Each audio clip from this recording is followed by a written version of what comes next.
Sebuah serangan drone FPV dengan kendali serat optik dilaporkan mengenai sasaran secara tepat terhadap prajurit Ukraina di arah Donetsk Selatan. Serangan ini menyebabkan beberapa prajurit mengalami luka-luka. Rekaman detik-detik serangan diunggah di Telegram pada Rabu 5 Maret 2025. Rekaman yang beredar di media sosial memperlihatkan momen ketika drone tersebut meluncur dengan akurasi tinggi dan menghantam kelompok prajurit Ukraina yang berada di posisi pertahanan mereka.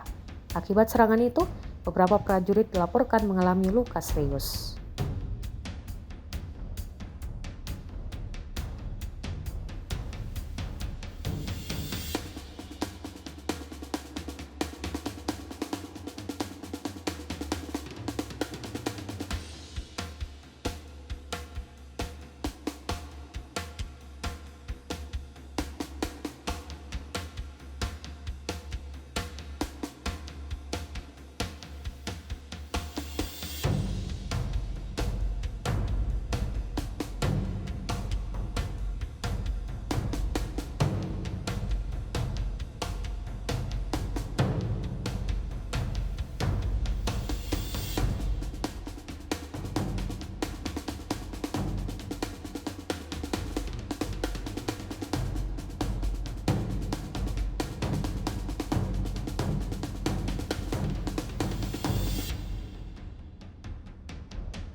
Download Tribun X sekarang, menghadirkan lokal menjadi Indonesia.